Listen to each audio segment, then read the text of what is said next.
was with my boyfriend at the time, and I wanted to figure out, Mm. he also had a store, and I was trying to figure out, because we were, you know, really involved at that time, and I was like, how can I stay here with you on the island and, still have a career, because Galveston's so small. And so I decided on special education. I really didn't know, I didn't have any family members with a disability. I didn't know much about disabilities. I just knew that I loved Mm. children, and I knew that there was a high demand in that field. And so I went back to school and got Mm. a special ed teaching certificate. And I ended up loving it. I mean, it's funny where it's truly an example where something good came out of something bad. I mean, for one, let's say kudos to all special education teachers because that job is it's so difficult and physically tiring and mentally tiring, and you really have no idea what you're going into every single day. It's so tiring. So kudos to them for keeping it going because Yeah. they really deserve a lot of Yeah, respect for what it's they so do true. that most people Absolutely. wouldn't I never mean, it understand. changed my perspective for sure. Could not have done any of this without my aide. That's another one that the people that the aides for teachers, I mean, Hmm. they are basically our right arm, and without them we would not be able to accomplish much at all. So that's a very underrated, not as respected job that needs to be talked about more, the awesomeness of the teacher's aides. Phenomenal. I always like wonder in like alternate reality. What if we just took all the resources that we put to like special education and we just gave it to like regular people? How like how better would society be? Would we be even better at all? Like it's always like one of those experiments I will always love to Yeah, do. there's a phenomenon that happens actually when a child with a low, a learning disability is around. That's where, kind of inclusion really does like take place, is that there's an amazing thing that happens, that they actually are raised up. I kind of see it with the disabled community that sometimes our hands are held too long for a very long time. So like when the reality hits, they don't want to do anything because they're so afraid of it. So that they would rather go back to their parents and like back to what they were doing before and just stay there because it's a comfortable feeling where everyone else was kind of slowly over time becoming adults and such. And I think that's kind of a problem that we held their hand too long because we're not preparing them for the real world. In real life, no one's like congratulating you on your paycheck at all or anything like that. Like you do your work, you come home, you cry or drink a bottle of wine or something. Like people don't get that, but when you're in school, you're always like, "Oh, congratulations, you got an A on the homework, which is probably really easy." But like, no one congratulating on you paying your bill every month, for the rest of your life. Like that's adulthood, and we don't. When you're disabled and you're always congratulated, Mm. and then you're not anymore, like you don't want to do it anymore because it doesn't have the same feeling. It's like, well, welcome to reality, welcome to the real world. That's how it is. Degraded or treated poorly, and same thing even without a disability. I mean, there's so many different variables, and it's all depends on the person and what you want, and in the end you're the only one that can change yourself. That's it. It's really not about, I mean, yeah, you want to surround yourself with people that believe in you, but that's not always easy to find. So you gotta just figure out on your own what you want, and go for it. And just because they have a learning disability doesn't mean that they still don't think about sex and have all the hormones and all of that stuff, even though they may seem like on a third grade level. Oh no, they still have desires, and are attracted and all that. So you're navigating all of that as well. I have had the most success for me in my classroom and with these two children is, and that is my main, I guess we'll call it a secret. It seems so obvious, but it's true. You have to figure out what it is the child loves the most, whether that is apples, whether that's SpongeBob, whether that's an iPad or whatever. They have to be working for something. And you have to find that motivation. And if you can find that motivation, I promise you that kids will accomplish more than you ever dreamed. A girl was watching TV and she wanted the captions because she said I like to learn the vocabulary was her exact words. And so it was just so cool. I thought, yeah, she knows how to read and she can hear, but it helps her see words that she's not familiar with and it makes her intrigued and want to know about them. So accessibility helps everyone, not just the disability community, you know? Hello, welcome to my podcast, Too Much Fun, Joe Suits. I'm Joe Suits, and I'll be giving a mic to Kristen. Kristen is an autism New York City transplant disability advocate. She is a mentor to 2 kids now. She also was a special education teacher and a shop owner for trinkets. She has her own blog called the Disability Ally NYC. She's also is the first person to incorporate a wheelchair ornament with Kurt S. Adler's Santa's World. So autism is a huge spectrum, but it does make life harder regardless. Let's talk how scary it must be from moving from a small Yes. city of Galveston, Yes. Texas to the Big Apple. It was quite the change, but it was very exciting at the same time. If you can believe it or not, the way I got here was a guy in Baltimore, no, Boston, I think it was, has an agency called Needle in a Haystack.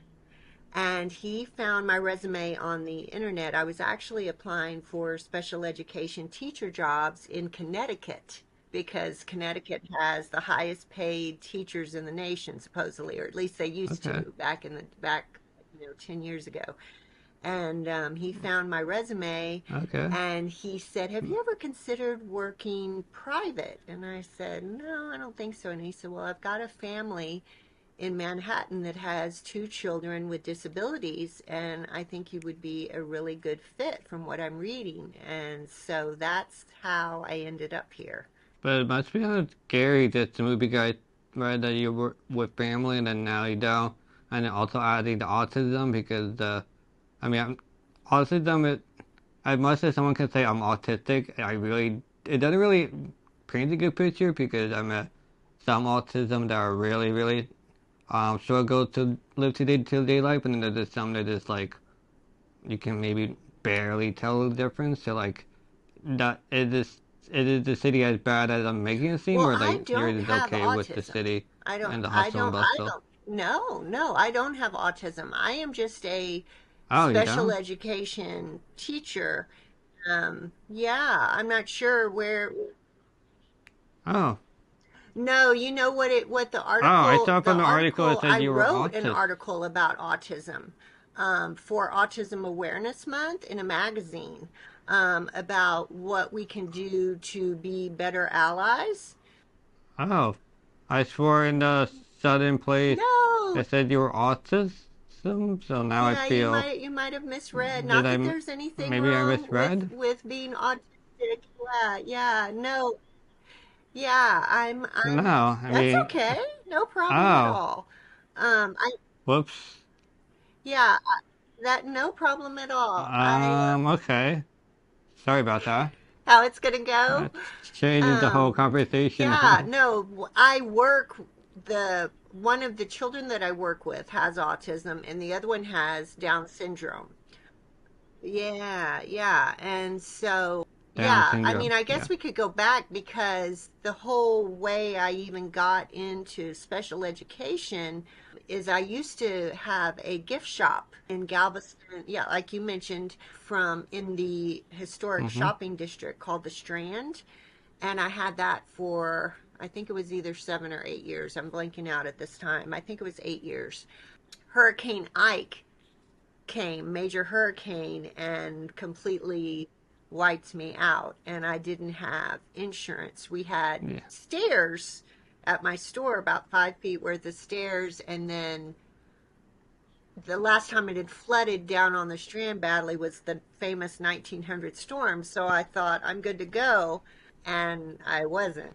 And so I was with my boyfriend at the time, and I wanted to figure out, Mm, he also had a store, and I was trying to figure out, because we were,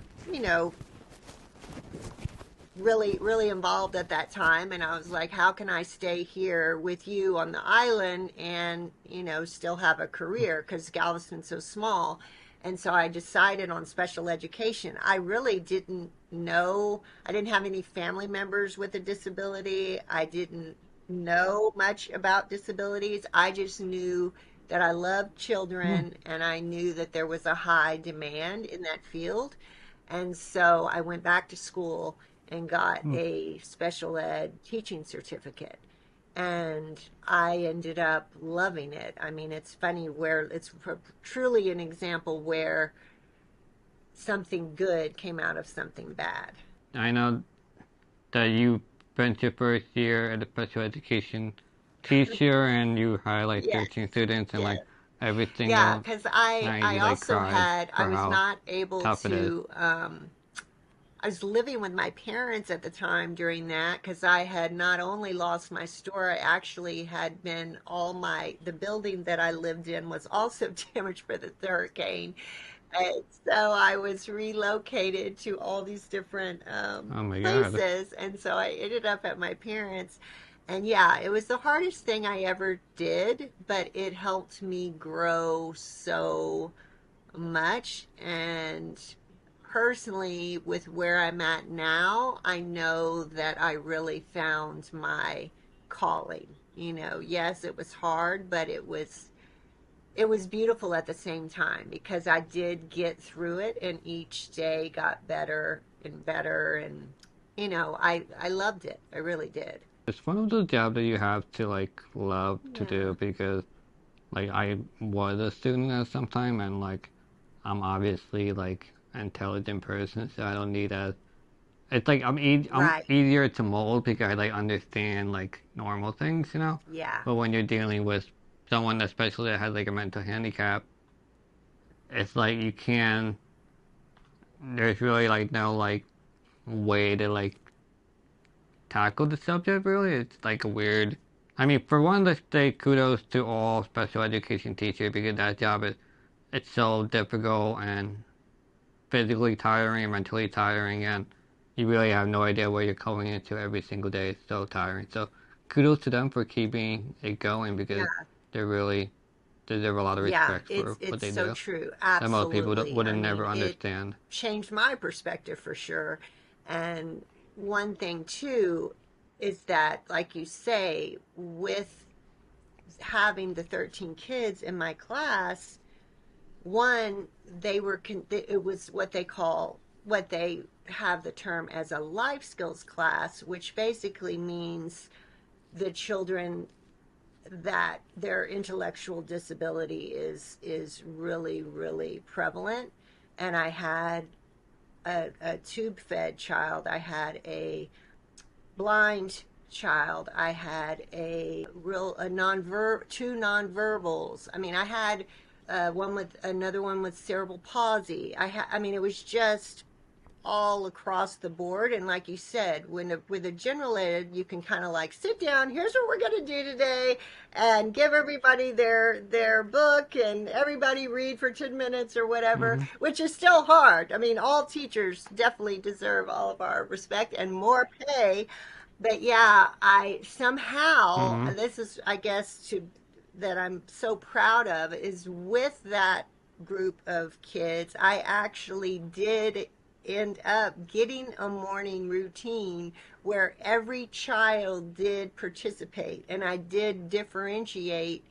It's all about differentiation and taking the time to figure out how that child can be part of the classroom. And it ended up really being a beautiful thing. I mean, my principal, and I could not have done any of this without my aide. That's another one, that the people that the aides for teachers, I mean, Mm-hmm. they are basically our right arm, and without them we would not be able to accomplish much at all. So that's a very underrated, not as respected job that needs to be talked about more, the awesomeness of the teacher's aides. Yeah, you did need more troops in the field.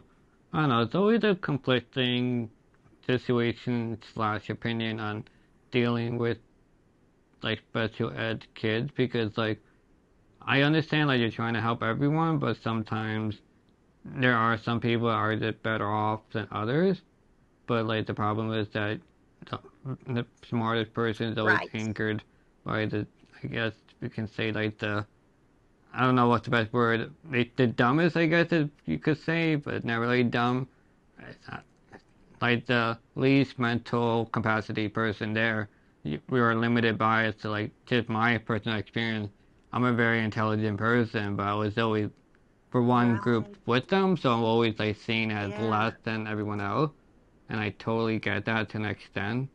And then two, you're just limited by yep by the lowest common denominator. So like the people that are like in the middle and higher, they can't really grow because they're always anchored by something. So it's always conflicting to like we should maybe not focus on these lower. It's hard to talk about them without They're sounding like just, you're a piece of yeah, shit. people with But learning like disabilities. Yeah. we both know, like in the reality of things, there'd be people that will never ever be able to blend in with regular society, no matter how much time you spend with them. And it's just people you'll just never see in the disability world. Like even if you're disabled now, there's just people that you'll never see. They're behind closed door, or they can't even just go out in public and just be a regular person because they can't handle it or they don't understand like the nuances and it's sometimes it's safer to be at home, and I get it. Like another thing is sometimes they never grow up either. They have like a childlike nature. They could be 30 years old and still like SpongeBob or like they don't know like what taxes are or anything. So it's kind of like it's such a weird phenomenon. So I always like wonder in like alternate reality. What if we just took all the resources that we put to like special education and we just gave it to like regular people? How like how better would society be? Would we be even better at all? Like it's always like one of those experiments I will always love to Yeah. do if we Yeah. didn't have like No, I ethics mean, involved or to anything. me, But I that'll never think happen. the whole, because there's a phenomenon that happens actually when a child with a low, a learning disability is around. That's where, kind of inclusion really does like take place, is that there's an amazing thing that happens, that they actually are raised up. And I see what you're saying, but it's all about the teacher and how things are presented. Because like in your case, like I've always said, there should be like a buddy system. So like you someone that is of higher intelligence might feel held back, but then you also could look at it as that person with higher intelligence could also help the child with really low intelligence by the learning disabled child is going to learn a lot more even from you, his classmate, than from the teacher, and then you're teaching them something, you're learning from them. And that's how Hmm. they always say the best way to know if you really understand a topic is if you're able to teach it to someone. And so there's so many different ways to accommodate and use pictures and modify and do things on a different scale, where you're amazed that they actually can get the basics of the concept. It just takes time and resources, but time is the main one, that you have to be patient enough to be like, okay, what can I do? to help them understand whatever it is. Yeah, I'll support the buddy system. Not really the buddy system, but just like intermingling with regular folks. I think it helps Well, invite tremendously an of just invitation. being like, hey, we're one Yeah. of you guys and such. Yeah, I mean, that's important. I think the biggest thing is kind of it's just really the patience. Like, you don't really want to teach someone like the nuances of it because I guess maybe that we're regular people that maybe we just pick it up quicker, so we don't really realize like get the privilege of it. And then some people might have to be specifically like, hey, you can't say this to this person and stuff, and like have like a I guess a leader of some kind. Just yeah, it's just difficult. But like you say, like we have to develop resources and such. But like it's almost kind of not fair because regular people don't get any resources. They're just kind of thrown into the wild and they just have to figure it out themselves. So like if you come to like dating or something, you have to like learn how to date and like you say something and get slapped, so you're like, okay, I'm not gonna say that next time. Like you learn through trial and error, and it's almost like I understand that they should be taught, but like their hand is being held, and like I kind of see it with the disabled community that sometimes our hands are held too long for a very long time. So like when the reality hits, they don't want to do anything because they're so afraid of it. So that they'd rather go back to their parents and like back to what they were doing before and just stay there because it's a comfortable feeling where everyone else was kind of slowly over time becoming adults and such.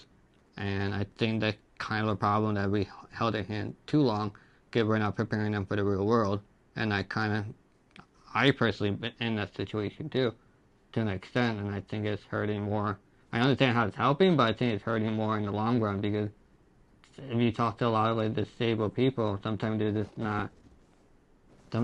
don't like grow anymore after like It's 18 or very they're kind it's of very stuck interesting. and they don't Yeah, want to do but anything each, more that's it. There's because a fine line, that's good I can't think what the word is. A good I mean it's I feel like I'm successful at that of finding the right line where to push them harder and to pull back. I mean, it's kind of a tiered process and a learning process, and you just kind of have to navigate it in a certain way. But yeah, there's a lot to consider and a lot to there's a lot of different ways of doing things. I mean, like this is off the subject, but yet not. But you're talking about hand being held and all of that. Like there's like the tracking devices. Like you have Apple tags, and there are people with disabilities and even people with dementia.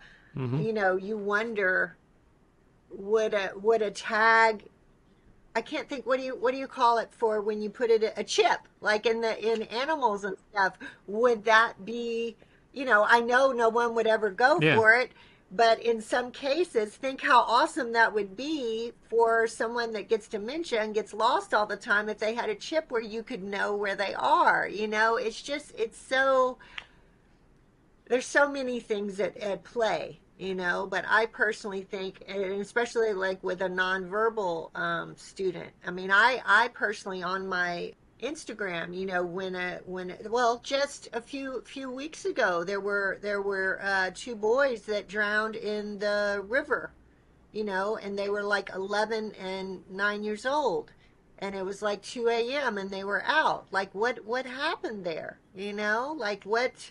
I wish we could have. A chip would have been good in that situation to know where they are. I mean, nonverbal could be a little different because they could be normal in the head and they're just unable to speak. Like, there's so many ranges of disability. Yeah, I, I always say like the disability community cannot thrive on its own. We need physically able-bodied people. Like most of us just need them in general to like survive. Unfortunately, like there's no way we can just live on our own. But there's the things that we just cannot do on our own, and totally see that. Like, with every disabled person, there's always someone in the back behind them in some capacity. So it could be like their parents or someone overseeing them because Right. disability almost can live independently because they just don't have. There are things that they cannot do. Unfortunately, that's kind of a reality of the thing. And like, yes, my disability is more on the extreme side, but even more minor ones, you have to have someone by you to to support. It's not even support, but like to provide like resources that you can give. So it could be, like helping with like rent or you know finding things like departments to help you with like to get a Right. wheelchair or something. Like we really can't do anything out of home, and then they all adding the insurance and the government and healthcare, they make it extremely difficult for some strange reasons. Like we Absolutely. need help to like navigate all that. So it's like as much as we want to be independent, we really can't because I guess they Yeah, create a system yeah. where Well, we I do just need them wanted at to, basically speaking at all of times. that and what you need help with, I mean, I am so impressed with you and what you have accomplished. I mean, it's phenomenal, and I love it. I mean, it's really, really awesome, and you're good at it, and it's incredible to see what you've done. Yeah, there's a lot of hard work. Like just coming into the field, and it's almost a little easy to be in the disability field because a lot of people Yeah, don't want to put in the work to do great things. I mean, there could be like two reasons. One is that like some disabilities are tiring in itself, so some, or they are hit with like a chronic fatigue kind of symptoms that comes with the disability, and I totally understand that. And sometimes they just can't work for a long period of time and whatever.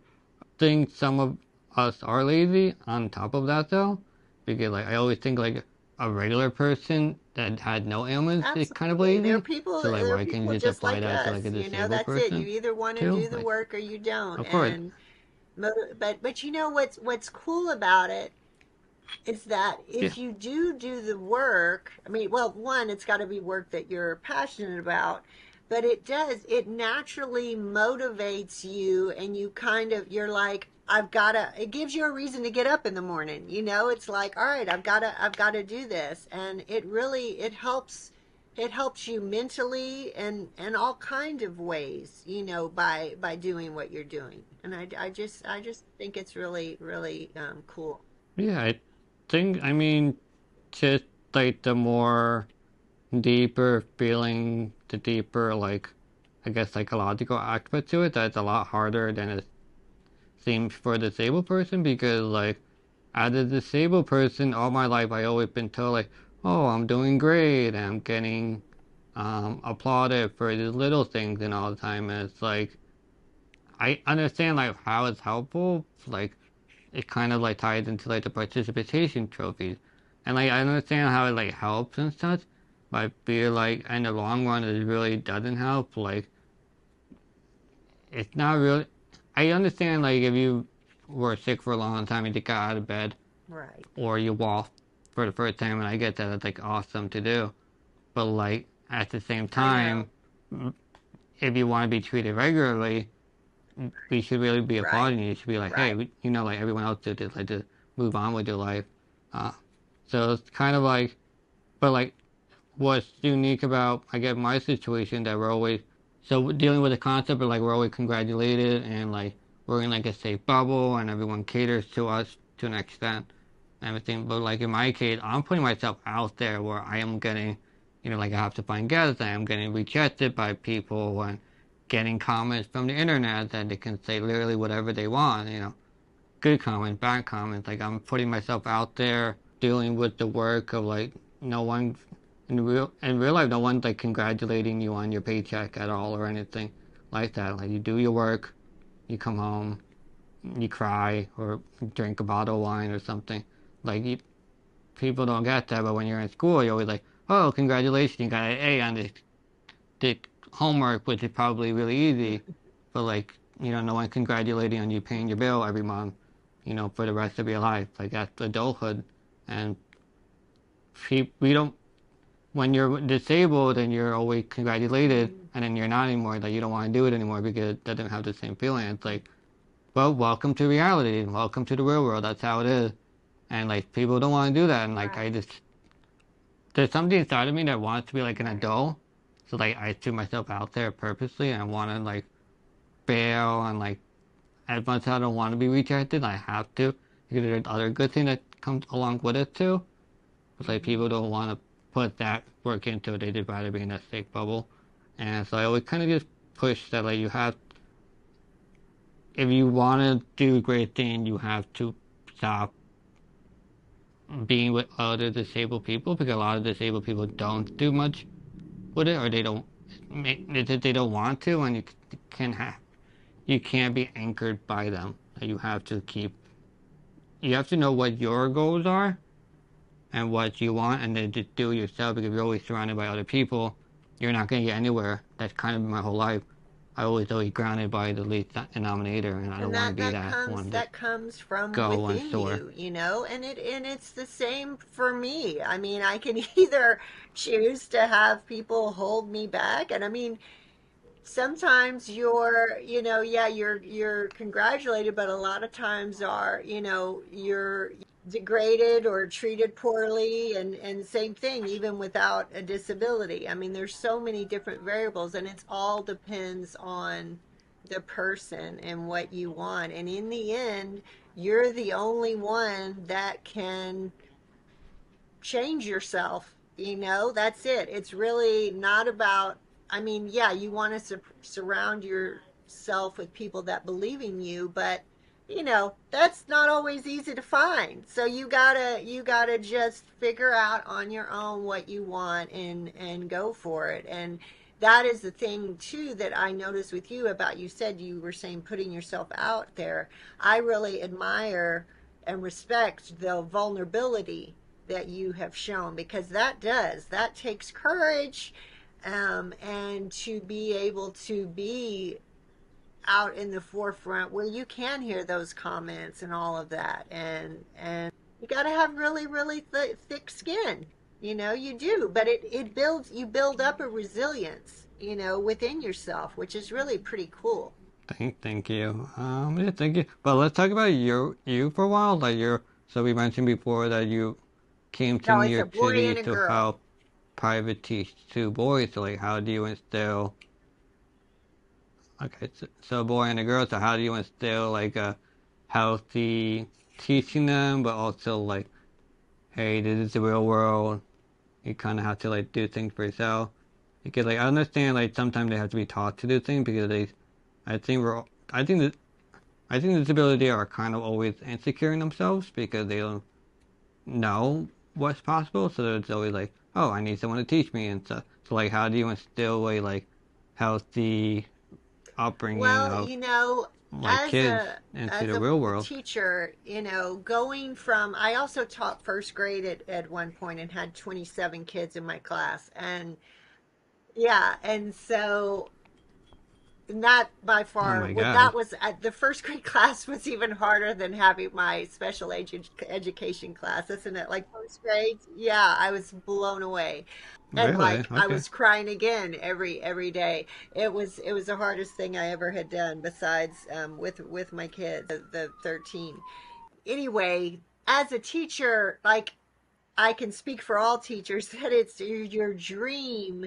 You always think, if I could just spend more time with each kid. You dream for that one-on-one time, and how, there's just not enough hours in the day. Mm-hmm. And so when I had this opportunity to come and be with two children, I was like, oh my gosh, yes, sign me up. I can do what I need to do. And it's been a process. It's been a lot of pulling each way. The thing is, I've been here 8 years now, and when I got here, they were, let's see, there, the one is 14. So what is, and he's fixing to be 15. What is that? 8 years from that. So he was 7 and she was 11. Yeah, when I first got here. And so I have had the joy, I say joy, of them going through puberty. Each one. First, I went through puberty with her, and then I'm going through puberty now with him. Hmm. And it's hard. Whether you have a disability or not, puberty is freaking hard on everyone, and no doubt about it. There's just so many hormones, and that's the other thing too that a lot of people are just not they're just not educated about is, just because they have a learning disability doesn't mean that they still don't think about sex and have all the hormones and all of that stuff, even though they may seem like on a third grade level. Oh no, they still have desires and are attracted and all that. So you're navigating all of that as well. So it's been kind of a day to day thing. I never know what I'm going to be in store for, but I have had to learn. I mean, and I'm definitely not perfect. I mean, some days are better than others, but you really develop a tight bond with the kids you're working with that you really and truly want them to succeed, and I'm trying to do everything in my power. Now, the phone device, iPads and iPhone is a major problem with, the general ed population as well as the special ed population. And I feel like that's one thing I've really noticed that they are Let's addicted. expand on that. What do you mean by And what's problem? sad is I think I know we are currently seeing it more and more that sadly kids are getting on devices even when they're babies now. They're in the stroller. I mean, you'll see it around New York that they have the mom's phone, and that is absolutely, to me, and they've had studies about it, that's like the worst possible thing you can do because it is an addiction. And with that, then they become agitated. They have meltdowns when the addiction is gone, when they can't have the phone. And then they, in turn, also don't learn how to communicate properly, or that I have had the most success for me in my classroom and with these two children is, and that is my main, I guess we'll call it a secret. It seems so obvious, but it's true. You have to figure out what it is the child loves the most, whether that is apples, whether that's SpongeBob, whether that's an iPad or whatever. They have to be working for something.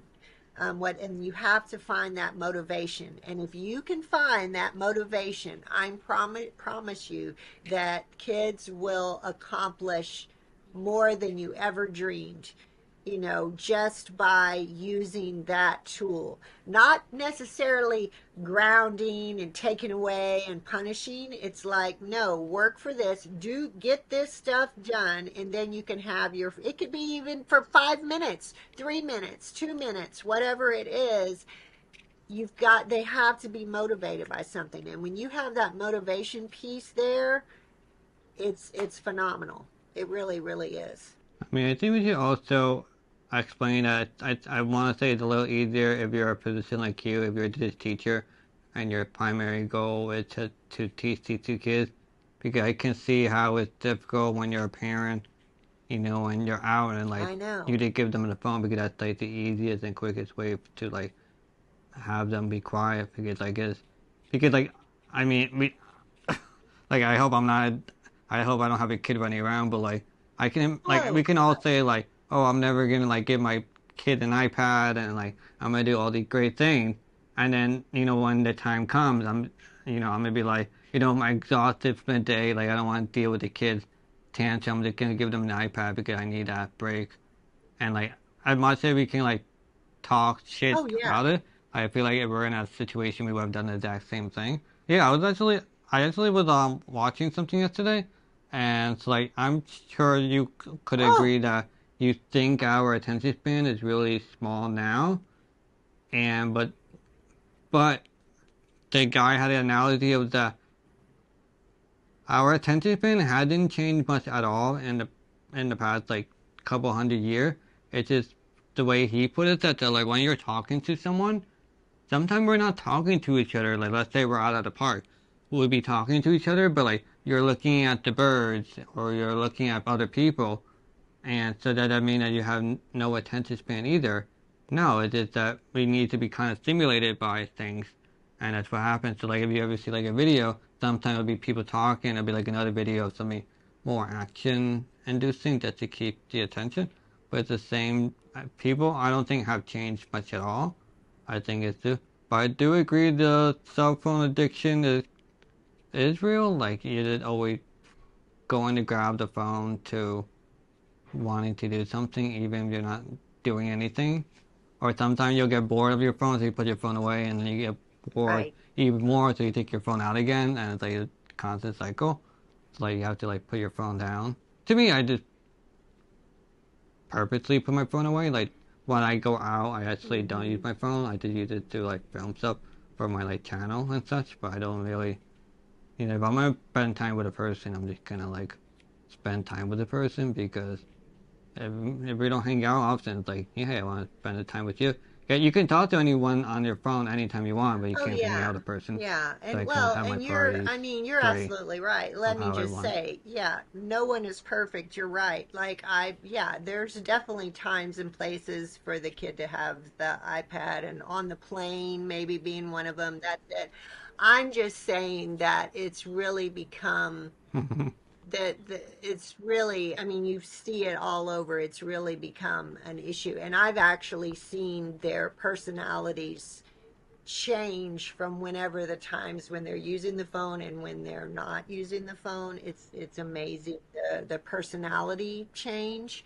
No, and the thing Mm, is too, like a lot of kids don't even know how to go and apply for a job in person anymore. Everything is online, it's all, I remember my first job, I walked in, I was dressed up and go, oh, are you hiring? I mean, that just doesn't happen like it used to anymore. So it's just interesting, but and also like to me, what the article you're talking about, I guess I can see where the guy's coming from, but then I also think, my gosh, just the notifications alone on your phone. I mean, we just have the emails now are out of control. I mean, it just feels like to me we just have so much more coming at us, so much information coming at us. Before it was like, okay, I'm going to go sit and read a book, and then you're just reading that book and that's it. You didn't have the 24-hour news channel and all these different notifications and things like that. It really is amazing to me. I mean, even with books myself, like if I read a book, I need, like with my book club, half of us were like, oh, I read it two weeks ago, so they've already forgotten what it's about. I mean, it's just interesting. feel like more people have control over themselves. They just don't realize it. So like we're talking about like the news and stuff. Like no one is forcing you to watch it at all, Yeah. or like notification. You can just start removing your notifications. Like you can limit to your life or how Fall you want it to prey. live to it. You Yeah. don't have to like be part of the system. Like you can kind of do like I don't follow the news at all because for one it's specifically made so like you just keep watching it. It's like what good is it doing for me in any Right. capacity? Like the only thing that matters mostly is like the weather because that affects you, but like a murder doesn't affect you in any way. It's kind of like you kind of talk about like with the book thing. Like you can watch a full week of the news, the next week is totally new different thing, and you forget everything about it. But the news impacts you every single day, like a negative impact. So like, why should I watch the news if it's just gonna negatively impact? And yeah, you can say, oh, it's good to know about the thing, but like you forget Yeah. about a lot of things that does happen. So like, why should you even care about it? So like I don't watch the news at all. Like I know the big events, but like in reality, why I'm just gonna spend my night watching Netflix Feel instead. Like good. something Yeah. Yeah. that makes me happy. I guess because yeah, like because like that's why I think the news really does no good. Like I remove most of my notifications from from my phone. I only get like text messages because you don't need notifications. I don't care about a lot of things. Like you gotta like put your Right. priorities straight. That's kind of what I did. To keep a simple life, really. Like people are making it harder for themselves. Like, oh God, you gotta do this. Like you don't have to do anything. Like if you're paying your bill and you're being a good Yeah. person, that's all you really True. need to do. Like True. you don't have to be part of anything. Yeah, like but so let's go back to like the two kids. So like you're watching them grow up. Like, do you think they'll ever have a chance to be independent on their own, or you're just trying to give them the best like To skills in me, life what to their I best of their see abilities? happening now, anything is possible, but I feel like they could live on their own with support, if that makes sense. Meaning, like maybe have and this is what's cool, they're actually talking about this now. They, meaning like the disability community, they're talking about like having situations where you have an apartment, but then like someone with a disability gets to live by themselves in the apartment, but then like a caregiver lives next door, so they're on their own, but yet they have the support there if they need it, to try to have them as independent, as possible. And I could see that with both of them, that they would be capable of having their own place. But I think personally, the again, it's just these two children. That, I mean, everyone is different, but I could see them also being successful in a group home situation, or having a couple roommates that also have disabilities, because that's the other thing they've done studies about, where they had a situation where there were like five children, not children, adults living, or teens with disabilities living together, all different kinds of disabilities. And it was truly fascinating. They ended up figuring it out. One would help one with the other. They all kind of figured out what each other needed, and they all rose together. Whether it was, learning to play guitar, or, whatever it is, it's really pretty spectacular that, left to their own devices, they really can figure out a lot.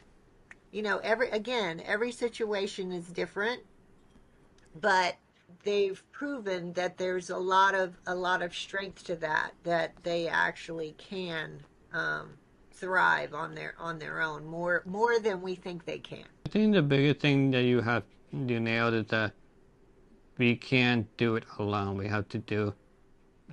We need someone else to help us with our, I guess, cons or whatever our weakness could be in any capacity. I think that's the hard part. Is like, and then I think the hard part is kind of just the understanding of a thing. Like most people don't want to understand it. They kind of want like, hey, can you do this or not? Like, oh, you can't. They gotta find someone else that can. Like, you can't just do that. Yeah, I think that is interesting that a group of disabled Yeah. people got together and were able to just make it work. I think, like in the right circumstances, of course, I think can make it work. I think I mean, it's also a huge spectrum. Like, if you have a physical disability, like that doesn't. It could mean that you're limited by a lot, or it could mean that you're Right. not limited by much at all. Like, it's just like inconvenience. Right. Like, I think like people that missing one hand, as much as it sucks a lot, it doesn't impact them so much versus someone that's like, let's say, in a wheelchair, because that's Yeah, much this more was more learning. heavier duty. It's like, yeah, I mean, I, I think like in a perfect world, yeah, perfect world makes sense, but like, I think it's mostly not possible. And then you're talking about these two kids. I mean, it just sounds like the parents are rich that they're able Well, to do no, that this is actually because part they of can't. this is actually It, They Exactly. want to This think is it's more actually independent. called, I don't know if you've heard of it, the self-direction in New York. Have you heard about? Okay, well, this is good. Then you might want to check into it. Yeah, this is actually part of self-direction that New York has created. And basically, you have a circle of support. Someone with a disability has a circle of support around them. Now, and circle of support meaning that one person they can go to about relationship, another one they can go to about finances, another one they can go to about housing. And but you are, as someone on their circle of support team, you are helping that person with an intellectual disability achieve what they want to achieve. You're there to help them reach their goal, and it's basically they get an amount of money per month from the government that the person can decide how they want to spend that money. Whether it's a cooking class, whether it's an exercise class, whether they do want to have an apartment. So there is funding where the part of the rent can be paid and part of the money that their budget can go towards having a caregiver. So it's really cool that the government is really trying their best to foster more independence and more letting the disability community, the intellectual disability community, make their own decisions. And which, I wonder how yeah, I wonder how good it is too, because in a perfect world, it makes a lot well, of it's sense, just but then it's starting. like, It's just starting, how so good we is the shall see. system Time really? will tell. But so Is the question. far, it's really been great. But you just made me think about something when you talked about when I was saying about self-direction and independent decision makings. I do want to bring this up, is that's kind of what brought me to create my website.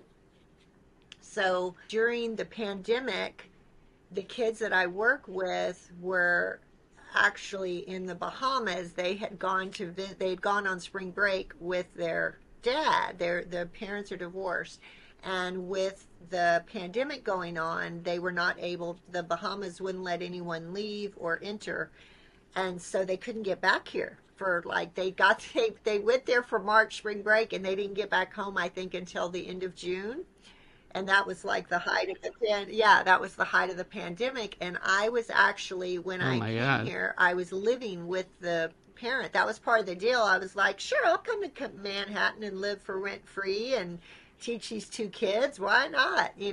So at the time I was living in the home, and so I was going crazy because the kids were gone and I didn't know what to do with myself. And the kids were really just starting puberty at that time. And I was having a hard time with the older girl.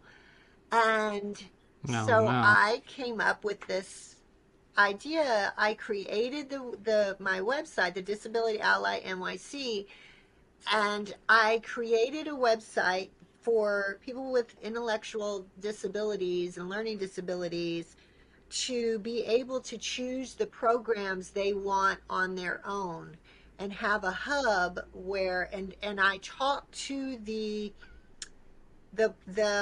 tween, teen, and adult disability population like they're my friends on the website. Like, oh man, you got to check out this program. They have this and this, and I'll have pictures.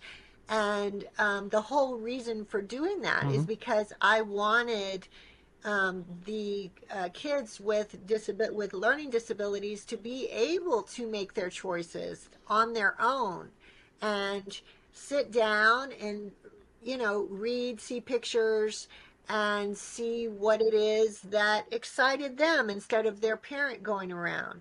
And the other thing is that it's hard, especially around New York City. You can't just like bring the kid and go hop around to all these different, places and check it out and all that. I wanted people to be able to go to one spot because parents, of course, can use it too and see what's available. And it was cool because I purposely didn't tell the kids that I created this website, because I didn't want them to be biased when they looked at it. I didn't want them to be biased when they looked at it. And so it was really fun for me when they got back. Hmm. I had, which also I have no, I'm not a tech person. Like I had a flip phone for I don't know how long. So it was a big deal for me to create this website, but it got me through the pandemic and I loved it. You know, it really, I did it all day long each day.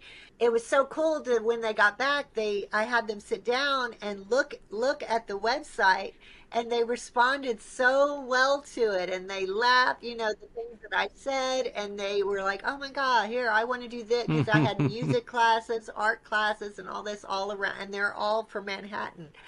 And so independence is really what we're all, you know, trying to do. That's what they want. That's what the parents want. That's what, you know, teachers and everybody wants them. And so we have to do everything possible to help them gain that without just like having them just go out into the world without any support. So that's kind of what really has motivated me is fostering their independence. Yeah, so let's talk about New York City. So, like, what's your favorite part of New York Ooh, City, and my then what's your favorite least part favorite of part New of York New York City, City? honestly, that's another reason why I created the website, is all the accessibility programs that we have. It has been phenomenal for me to experience because in Galveston, Texas, where I'm from, we don't have museums, you know, that have programs for, you know, blind and vision impaired or, you know, after school activities where there's cooking classes and things like that. We don't have any of that.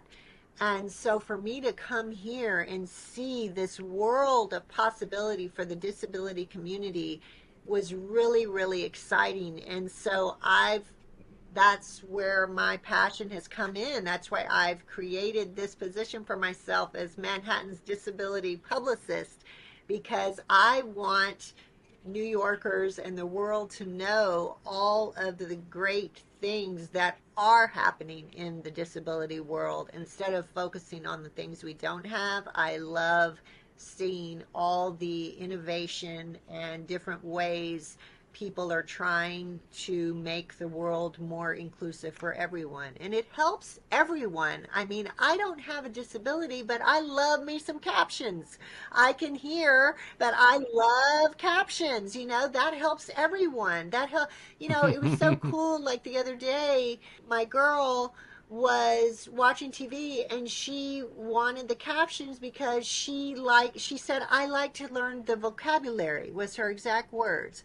And so it was just so cool. I thought, yeah, she knows how to read and she can hear, but it helps her see words that she's not familiar with and it makes her intrigued and want to know about them. So accessibility helps everyone, not just the disability community, you know? So I'm all for it and I want people to know because that's the other thing. We have a lot of organizations doing wonderful things, but a lot of people don't know about them.